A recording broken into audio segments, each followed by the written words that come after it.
Bonsoir à vous tous. J'espère que c'est évidemment pour ceux-là qui sont venus après, quand on s'est déjà salué. Nous allons d'abord commencer par la lecture, comme je l'ai annoncé quand j'ai envoyé le mail à Didier. Pardon. Nous allons lire le psaume 1. Je crois que je parle à haute voix. Peut-être que Laurent, vous allez modérer ma voix pour que je ne dérange pas les autres. Psaume 1. Heureux l'homme qui ne marche pas selon les conseils des méchants, qui ne s'arrête pas sur le voie des pécheurs et qui ne s'assied pas en compagnie des moqueurs, mais qui trouve son plaisir dans la loi de l'Éternel et qui la médite jour et nuit. Il est comme un arbre planté près d'un courant d'eau qui donne son fruit à son saison. Nous allons encore lire dans Daniel, le chapitre 9, 9e chapitre de Daniel, et le verset, je vais commencer par le 23. Lorsque tu as commencé à prier, la parole est sortie, et je viens pour te l'annoncer, car tu es bien-aimé. Sois attentif à la parole et comprends la vision. Je suis venu t'annoncer la nouvelle, car tu es bien-aimé.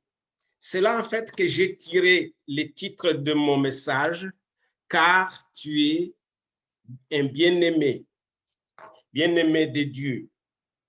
Et bien sûr, la parole s'adresse à Daniel, mais nous sommes aussi des bien-aimés de Dieu. Mais je vais parler ce soir comment nous pouvons encore davantage être des bien-aimés de Dieu.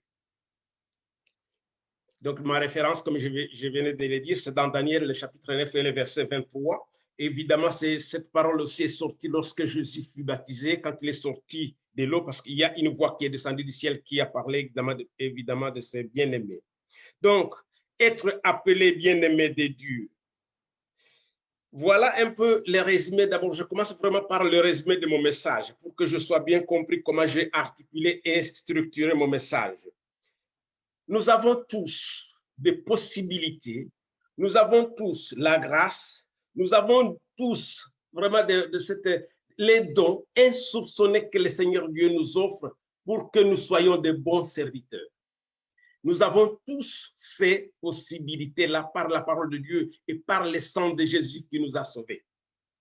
Ce que d'ailleurs dit Jacques, je l'ai aussi mis en évidence dans la parole pour les références. Jacques, le chapitre 5, le verset 17, je l'aime beaucoup, quand on dit que Élie était un homme comme Laurent qui me regarde, Élie était un homme comme Sam, était un homme de la même nature que Didier, que Gérard et que beaucoup d'autres que je ne peux pas citer, mais Dieu l'a utilisé. Nous avons donc aussi la possibilité de devenir des instruments de Dieu parce que nous sommes le bien-aimé de Dieu.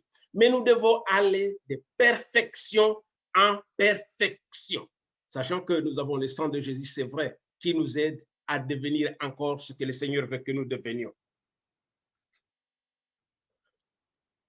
Ça, c'était le premier point de mon résumé. Le deuxième point, parce que nous avons tous les mêmes possibilités, la même grâce et les dons, parce que Dieu nous offre. Évidemment, nous n'aurons pas les mêmes dons parce que Dieu les donne selon sa volonté, mais il nous les donne quand même. Deuxième point, il n'y a pas d'acception en Dieu. C'est ce que nous dit la parole de Dieu dans Actes, le chapitre 10 et le verset 34. Il n'y a pas d'acception, il n'y a pas de favoritisme, c'est ce que nous dit dans Romains, le chapitre 2, le verset 11. Il n'y a pas de favoritisme. Et dans 1 Corinthiens, le chapitre 2, le verset 9, c'est dit ceci. Parce qu'il y a des choses que l'oreille, que nos oreilles, que nos yeux, peut-être j'ajoute les yeux parce que ça parle des oreilles, que nos oreilles n'ont jamais entendu, que nos yeux n'ont jamais vu, mais que Dieu a préparé pour ceux qui l'aiment. Il les a préparés pour nous qui l'aimons et pour d'autres qui l'aimeront. Et pour nous devons aller, donc comme je le disais, aller de perfection en perfection pour accéder à ces choses-là, des choses que les oreilles n'ont jamais entendues, mais que Dieu a préparées pour ses fils et ses filles. Que le Seigneur vous bénisse, mes frères et sœurs. La Bible nous dit et c'est le dernier point de mon résumé, du résumé de mon message, ne vous conformez pas au siècle présent, mais soyez transformés. Nous pouvons habiter Montauban sans être vraiment des Montalbanais. Nous pouvons être français, mais sans être vraiment français. Nous pouvons être mondialistes sans être de ce monde. Je ne suis pas en train de dire que nous ne devons pas obéir aux lois du pays. Exactement, c'est le contraire. Les chrétiens obéissent aux lois de la nation, aux lois du département, aux lois de la ville que notre mère nous propose, aux règles de la vie. Nous devons obéir à tout ça parce que c'est ce que d'ailleurs nous recommande la Bible. Et c'est là la différence entre les chrétiens et les autres. Parce que lorsque nous allons en dehors de ces règles-là, nous sommes en train de ne pas être en règle avec Dieu. Mais ce que nous propose le monde, il y a des choses consommables par les chrétiens et d'autres qui ne les sont pas. C'est exactement ce qui s'est passé pour Daniel et c'est ce que nous allons voir pour Daniel. Et c'est pourquoi il a été appelé car tu es le bien-aimé, tu es un bien-aimé, parce qu'il a fait une différence entre lui et les autres. Ne nous conformons donc pas au siècle présent, mais soyons quand même transformés. À Montauban, c'est possible aussi que nous soyons transformés. Avant de dire ce que Daniel a fait pour qu'il devienne ce qu'il est devenu, je vais d'abord commencer un peu. Je ne parlais pas de l'histoire de Daniel parce que tout le monde le connaît, mais je vais essayer un peu de faire les contextes quand même, un peu les contextes. Ils sont captifs, jeunes juifs, ils sont captifs de Babylone. Ils sont allés à Babylone parce que le roi Nebuchadnezzar avait fait la guerre et ils ont gagné contre Israël et ils ont ramené avec eux de jeunes captifs. Le roi avait donné l'ordre à ces sujets, je ne sais pas comment on les appelle exactement, mais à ces soldats ou aux autres hommes qui faisaient la guerre, de lui amener des jeunes et il avait fait une sorte de cadre, une sorte de CV, une sorte je ne sais pas, de poche dans lesquelles des critères de sélection. Écoutez bien ce qu'il avait dit de gens qui devaient être choisis. Il devait être beau, de jeunes beaux, la beauté. Moi, je me souviens quand j'étais jeune, enfant, donc ado, quand même dans notre village, il y avait des jeunes filles et des jeunes garçons qui se sont dit, mais écoute, aujourd'hui, nous allons élire les miss et les mistas. Je ne sais pas comment on les appelait d'ailleurs, ce pas. Voilà. Et puis, ils ont dit, 3 garçons, il y avait Manassé, un autre qui s'appelait Ananias et un Samuel, dit, mais eux, ils sont vraiment très laids, très moches. Ils ne viennent pas, c'est-à-dire, ils ne rentrent pas. Ne lisez pas surtout les 3 parce qu'eux, ils sont mis à côté. Daniel, ce n'était pas le cas pour lui. Le roi dit, amenez-moi des jeunes beaux. Ça, c'est le premier critère. Le deuxième critère, amenez-moi des jeunes intelligents. Ça commence à bien venir. Beaux, intelligents. Et puis, qui doivent être de la famille royale. Ça veut dire quand même des enfants bien éduqués là. Qui doivent avoir confiance en eux. Ce ne sont pas des gens qui tremblotent devant les gens qui peuvent prendre aisément la parole devant le public. C'est-à-dire qui ont aussi une bonne expression. Des gens qui sont bien instruits. Ça veut dire ici, Daniel avait vraiment un CV complet. Il y avait des opportunités qui lui étaient données par sa naissance, qui pouvaient bien servir le monde. Pour nous, si vous avez quelqu'un de bon, d'intelligent, qui est de la famille noble, c'est-à-dire d'une famille riche, qui a confiance en lui et qui est bien instruit, on dit que celui-là a réussi quand même. On commence à dire que ce jeune garçon a réussi. C'est cela, le 3 qu'on avait ramené, je ne sais pas s'il y en avait d'autres, mais rentrez bien dans ces critères. Ce que le roi oublie, alléluia, amen, ce que le roi oublie, ces jeunes gens répondaient à ces critères-là, mais il y avait un autre qui n'était pas contrôlé par le roi, que ce sujet ne pouvait pas contrôler, ce que Daniel avait le Saint-Esprit. Amen. Et c'est Dieu qui nous donne le Saint-Esprit.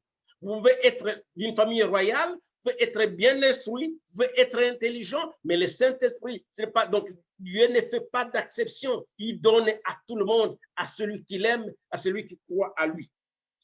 Alors, ce qui se passe, Daniel, c'est en ce moment-là, d'ailleurs, avec ces mêmes rois, qui est à Paris. Je me souviens avoir prêché encore là-dessus ici à Montauban quand nous étions au boulevard Garrison, où il y a une main qui apparaît et qui écrit sur un mur, un bout de main qui écrit Mene, mene, tekel, persil.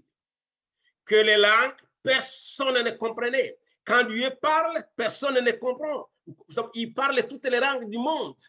Il parle même ma langue et la vôtre. Il parle Mene, mene, tekel, persil. Personne ne comprenait. Et le roi a eu peur. Il était effrayé. C'est alors que son épouse lui dit, non, écoutez bien, dans ce royaume, nous avons quelqu'un qui a la sagesse de Dieu, qui a l'intelligence de Dieu, qui a l'esprit de Dieu. Il peut vous donner l'explication. C'est celui-là qui est venu donner l'explication au roi, ce qui veut dire compter, peser et diviser. C'était la fin du royaume de Nebuchadnezzar. Alors, Daniel, avec ces critères que je viens de donner, qui étaient un bon CV pour le monde, malgré cela, quand même, il refuse, c'est ça son premier acte, il refuse, c'est ce qui lui donnera d'ailleurs cette renommée, il refuse les protocoles royaux. On leur propose un mets, c'est-à-dire de comment ils doivent manger. Le roi les avait invités, ils avaient dit, pendant 3 ans, vous allez les nourrir, ainsi je fais les protocoles, comment ils vont manger, et puis à la fin, je le mettrai à mon service. Mais Daniel, qui refuse cela, et dit, moi, je préfère plutôt, au lieu de manger les aliments souillés, je préfère manger des légumes et boire de l'eau. Et au bout de 10 jours, vous allez peut-être faire une évaluation et vous verrez comment nous serons, nous, qui ne mangeons pas ce que le roi a proposé et ceux qui mangent ces mets-là. C'était ça, la première force de Daniel. Il a refusé de s'essuyer. Il a refusé les protocoles royaux. C'est pourquoi je disais, nous pouvons être français sans vivre exactement ce que le monde français vit. Je peux être congolais comme moi, sans m'essuyer par certaines pratiques du Congo. Donc, il y a un protocole que le monde nous propose. Il y a des choses que le monde nous propose. J'ai été content, j'ai été heureux quand notre sœur Charline, je crois, donnait son témoignage. Une jeune fille qui donne son vrai, naturel et fidèle. Et c'est comme ça que Dieu parle. Et c'est comme ça que lorsque le Saint-Esprit s'adresse à nous, il parle de choses, parle à moi, Manassé, sur des choses que nous vivons, sur des choses que nous faisons. Parce qu'il veut nous montrer là-haut. Daniel donc refuse les protocoles. Et nous, les Montalbanais, nous, les membres de notre Église, il y a des choses que le monde nous propose. Il y a un protocole qui n'est pas le nôtre, que nous devons mettre à côté. Et quand bien même le monde fait une évaluation après, ce n'est pas que nous serons en échec, parce que nous avons un Dieu puissant, parce que nous avons un Dieu qui nous rend intelligents et beaux. Alléluia. Que le Seigneur vous bénisse. Vous allez manger ce que le Seigneur vous propose et cela vous rendra encore beau, plus beau que ce que sont ceux-là qui mangent autre chose. Que le Seigneur nous bénisse. Que le Seigneur nous garde. Ce que je viens de dire là, c'est écrit dans Daniel, le chapitre 1er et le verset 2. Après Nebuchadnezzar, il est venu alors un autre roi qui s'appelle Darius. C'est à ce moment-là qu'on a arrêté Daniel et on l'a mis dans la fosse aux lions. Écoutez bien, ce qui m'intéresse ici, ce n'est pas vraiment le miracle qu'a fait Dieu en sauvant Daniel de la fosse aux lions, mais c'est ce que plutôt le roi Darius a dit après que les lions n'aient mangé Daniel, parce qu'il est sorti vivant. Il n'y avait même pas de griffes, parce que Daniel dit que l'ange lui a envoyé son ange pour fermer la gueule des lions. Je me souviens, un de mes ancêtres, un de mes grands-pères, quand il y avait quelqu'un qui prêchait de Daniel, comment Daniel a été jeté dans la fosse aux lions, qu'il en est sorti vivant. Et le monsieur, il connaissait les lions parce que nous habitions les forêts du Congo. Il y avait les lions qui venaient chercher les vaches, les chèvres et les moutons. Ils bouffaient. Si vous vous interposez, c'est vous qui partez le premier. Et le monsieur lui dit, non, ça ne peut pas être un lion, c'était des renards. Celui-là, là, que vous êtes en train de parler, vous qui prêchez, non, ça ne peut pas être des lions. On l'a mis dans une fosse de renards parce que les renards ont peur des hommes. Mais c'est vrai que c'était des lions. Alors, Daniel, qui était sélectionné par le roi parmi les 3 personnes qui devaient chapeauter, qui devaient diriger le royaume. 3 personnes. Tout le monde il était intelligent quand même, c'est Daniel, et tout le monde était jaloux de Daniel, de ses succès. Mais comme je vous dis, Daniel avait quelque chose d'important que les autres n'avaient pas. Lui, il avait Dieu. C'est ce même Dieu que nous avons à Montauban. C'est même Dieu qui était avec Daniel. C'est ce même Dieu que nous avons maintenant, ce soir. Ils étaient jaloux. Ils ont dit, mais nous devons faire chasser Daniel. D'ailleurs, à l'époque, nous le savons tous, il n'y avait pas de droit de l'homme. Il suffisait qu'on vous accuse de quelque chose, petit soit-elle, mais peut-être que vous passez, on vous tue peut-être. Et puis, ils étaient jaloux. Ils sont allés, ils ont dit, pour qu'on trouve une faute à Daniel, parce qu'il travaillait parfaitement. Tout ce qu'il faisait, il le faisait avec perfection. On dit, mais nous allons le chercher entre lui et son Dieu. Comme il aime Dieu, nous allons proposer un décret ou une loi qui l'empêchera d'aller vers son Dieu, de prier son Dieu, et comme ça, il sera puni. C'est ainsi qu'ils ont proposé au roi de décréter pendant 30 jours que quelqu'un d'autre, qu'on ne prie pas quelqu'un d'autre, que chacun ne prie pas son Dieu, qu'on adresse ses prières qu'à ce même roi Darius. Et alors, et le roi, comme on était venu lui dire gentiment, voilà, nous avons pensé que pendant 30 jours, au lieu de nous adresser aux autres dieux, nous allons tous prier, c'est à vous, nous allons vous adresser, nous allons adorer que vous. Il a été d'accord et il a signé. C'est alors que les gens ont commencé à observer Daniel, qui n'a pas changé à ses habitudes. Qui n'a pas changé à ses habitudes. Il continuait à prier comme il le faisait tout le temps. Ah oui, il était, alors on l'a eu, et c'est pourquoi on est venu dire au roi, voici Daniel, lui, il n'a pas obéi à ce que tu as dit. Alors le roi, comme c'était une décision, s'est dit, c'est lui qui n'obéira pas à ceci, il sera jeté dans la fosse au lion. C'est pourquoi on a jeté Daniel dans la fosse au lion. Et le Seigneur l'a évidemment sauvé. Alors, écoutez bien, j'ai donné un tableau de ce que le monde avait offert à Daniel.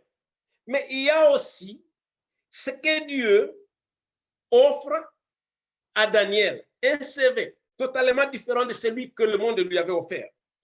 Il était jeune, il était croyant de son bas âge, dans la jeunesse, depuis qu'il était jeune, il croyait à Dieu.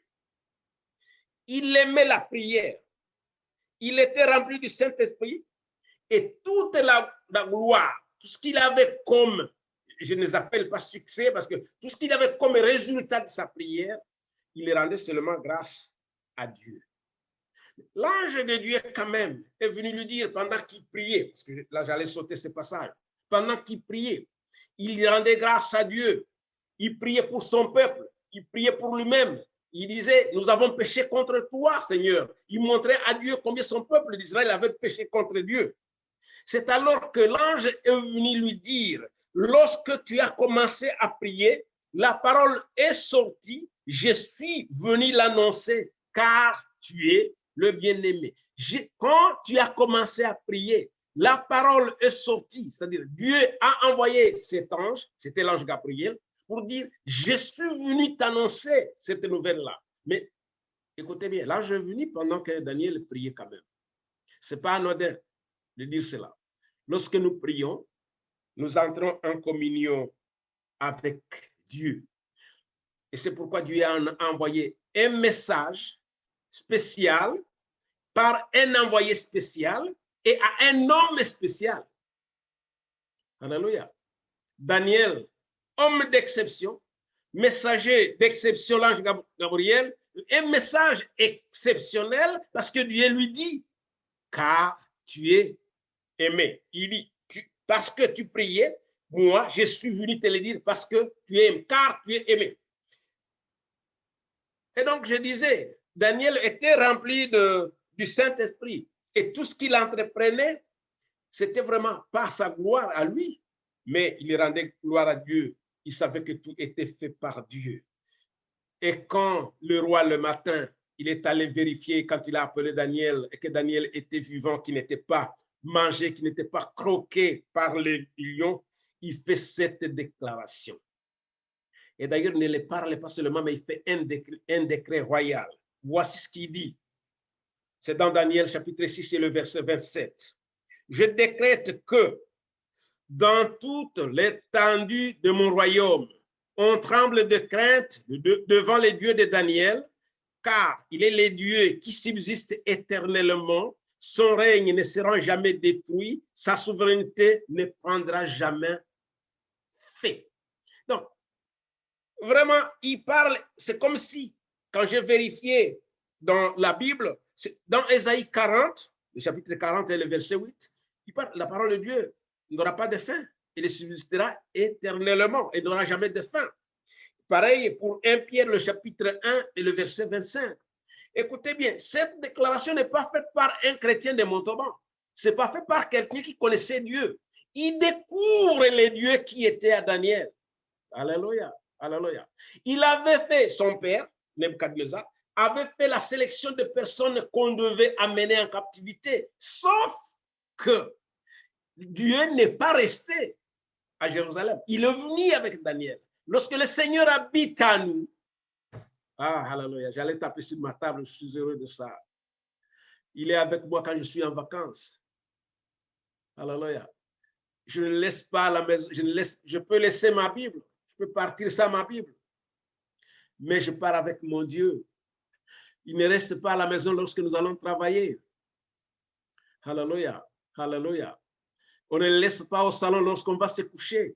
Il est avec nous. Daniel les captifs, il était avec Dieu. Et c'est ce que ce roi découvre, Darius. Il dit alors, c'est le véritable Dieu, parce que son règne n'aura jamais de fin. Notre Dieu, notre royaume, là où nous aspirons, mes frères et sœurs, c'est dans un royaume qui n'aura jamais de fin. Et la parole de Dieu qui nous le dit, c'est une parole, comme dit la parole, c'est une parole qui subsistera éternellement. Que le Seigneur vous bénisse, que le Seigneur nous conduise, que le Seigneur nous donne la force de l'aimer et surtout de le servir. Daniel était un témoin de Dieu en toutes circonstances et en tout âge. Nous sommes aussi des témoins de Dieu à Montauban. Mais je vais vous dire que nous ne sommes pas des témoins du christianisme, mais nous sommes des témoins du Christ ressuscité.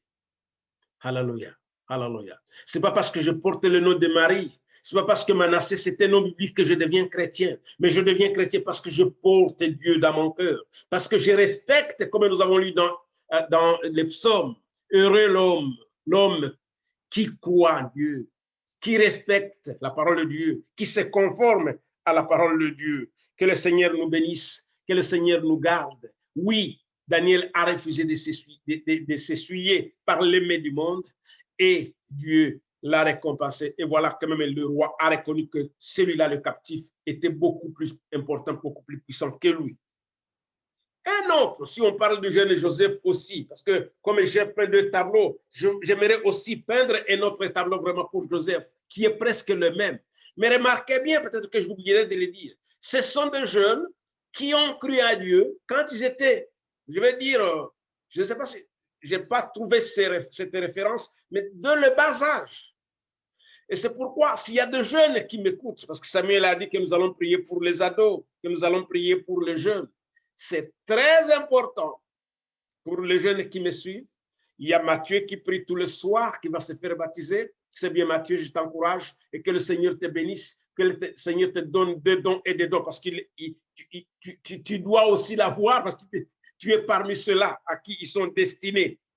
De le bas âge, le monde offre à nos enfants, le monde offre à nos jeunes beaucoup de choses. C'est la mode, c'est comme ça que ça se passe. C'est comme ça en France, c'est comme ça au Congo, c'est comme ça en Amérique. Mais ce protocole-là, ce n'était pas le protocole de Daniel et ce n'était surtout pas le protocole de Joseph. Nous allons voir cela. Écoutez bien ce que le roi a dit. Le roi Pharaon a dit lorsque Joseph a découvert ses songes, lorsqu'il a expliqué ses songes. Je commence par cela avant de donner ce qui était, avant de dire qui était Joseph. Il pose la question, je crois son entourage, trouverions-nous un homme comme celui-ci ayant en lui l'esprit de Dieu? Alléluia. Ce qui fait la différence entre nous et les autres. Ah, que le Seigneur vous bénisse. C'est beau. Ce qui fait la différence entre nous et les autres, c'est ce qui habite en nous, c'est cette richesse-là. Ce n'est pas la langue que nous savons parler. Ce ne sont pas les diplômes que nous avons. Ce n'est pas l'argent que nous avons. Ce n'est pas la couleur de nos peaux. Ce n'est pas, je ne sais pas quoi d'autre. Ce que nous avons de différent, c'est ce que Dieu a mis en nous. Et c'est ça notre richesse. Pouvons-nous trouver, le roi pose la question, quelqu'un d'autre qui a, voilà, c'est ça, vraiment, celui qui a en lui l'Esprit de Dieu. Est-ce qu'il y en avait ici en Égypte, ou c'est le premier? Et c'est pourquoi il a été récompensé comme Daniel. Il a été récompensé comme Daniel. Joseph, écoutez ce qui était Joseph. Il ne suivait pas les bêtises de ses frères, en fait. Oui, ses frères, lorsqu'ils faisaient des bêtises, ce n'est pas pareil. Joseph ne les suivait pas. Je me souviens, lorsque nous étions enfants, mon frère et moi, il s'appelle Aaron, c'est mon aîné, mon frère aîné, nous avons fait des bêtises. Et nos parents nous ont convoqués à la maison pour dire, venez vous expliquer. C'était un tribunal familial, je peux vous dire que là, ça tremblotait, parce que la bêtise était aussi importante. Et puis mon père dit, oui, il dit à Aaron, je savais que Manassé, lui, était capable de faire ceci. Mais ce qui me surprend est que toi aussi, tu as fait cela. Si c'était aujourd'hui, j'allais dire, papa, ben, c'est lui, il est plus grand que moi. Mais oui, je savais que Manassé, lui, était capable de le faire. Mais toi, qu'est-ce qui s'est passé? En fait, les parents étaient étonnés que nous ayons fait ça. Il fallait des explications. Nous ne pouvons pas les trouver, nous ne les savons pas. C'était une collaboration entre deux frères. Joseph ne le faisait pas. Il avait une direction à suivre, pardon. Lui suivait une direction que le Seigneur Dieu lui avait montrée. C'est cette direction qu'il avait depuis chez eux et même qui était avec lui, quand il était en Égypte. Il avait la foi en Dieu. Il espérait toujours en Dieu. Quand bien même il traversait des épreuves, lorsque nous prions avec mon épouse ici à la maison, que nous disions, Seigneur, qu'est-ce qui nous arrive? Pourquoi ça? Et d'ailleurs, un jour, Samuel a bien prêché, il dit, parfois nous ne comprenons pas tout. Mais on s'est dit, moi, je peux me poser la question, je peux me poser cette question. Plutôt Joseph était vendu par ses frères, mais il a gardé la foi. Et surtout, il n'était pas rancunier. Quand il les a trouvés, vous connaissez tous l'histoire, je ne vais pas y revenir, il n'était pas rancunier. Et puis, ce qu'il faisait, il rendait toujours gloire à Dieu. Rendons grâce à Dieu. Ce que nous faisons, c'est grâce à lui. Ce que nous faisons, c'est un cadeau qu'il nous donne. Même l'oxygène que nous respirons, c'est le Seigneur Jésus qui nous le donne. Que le Seigneur nous bénisse, que le Seigneur nous garde. J'aimerais bien vous inviter, chers frères et sœurs, ce soir, à être le bien-aimé de Dieu. Dieu nous aime, c'est vrai qu'il nous a sauvés, c'est vrai que nous sommes des enfants de Dieu, c'est vrai qu'il a mis à notre disposition des dons de Dieu, mais nous avons encore des hommes d'exception à Montauban. Alléluia. Pour faire cela, pour faire la différence, pour montrer à ceux qui ne croient pas qu'il y a finalement un Dieu à qui vous ne croyez pas, mais qui est différent des autres croyances que vous avez avec vous. Et pour arriver, pour être un bien-aimé de Dieu, il n'y a pas d'autre voie. Il n'y a pas d'autre chemin. C'est aimer le Seigneur Dieu de tout son cœur, de respecter sa parole. Ça paraît très, très, très compliqué. Je me souviens, il y a quelqu'un qui nous a prêché ici, je sais pas si c'est Didier ou quelqu'un d'autre, Gérald ou Samuel, je ne sais pas. Il nous a parlé de la marche sur place. Parce qu'il a parlé du rond-point, en fait. Le rond-point, quand on tourne dans le rond-point, on ne gêne pas les autres. Donc, on tourne, il y a d'autres qui sortent. On peut toujours regarder ce que je suis perdu, chercher la direction, jusqu'à ce que les carburants s'épuisent. Hein. On peut tourner autant de fois qu'on veut dans le rond-point. Il donne la possibilité de rester là pendant longtemps. Vous pouvez tourner comme vous voulez. Lorsqu'on marche sur place, jamais on ne suit une direction. Mais nous avons suivi une direction. Alléluia. Et c'est pourquoi le Seigneur nous appelle des bien-aimés. Nous sommes des hommes et des femmes que Dieu peut appeler ce soir bien-aimés. Et il peut envoyer un message spécial à chacun de nous. Un message différent. Ce n'est pas qu'il nous parle toujours de la même façon. Et c'est vrai que le Seigneur vous parle. Que le Seigneur vous bénisse. Que le Seigneur nous garde. Nous avons un Dieu qui nous aime, mais qui veut encore qu'on aille de perfection en perfection pour bien le servir. Je termine par la parole de Dieu qui est écrite dans Jean, le chapitre 12 et le verset 26, qui dit ceci. Celui qui me sert, alléluia, mon Père l'honorera. Alléluia.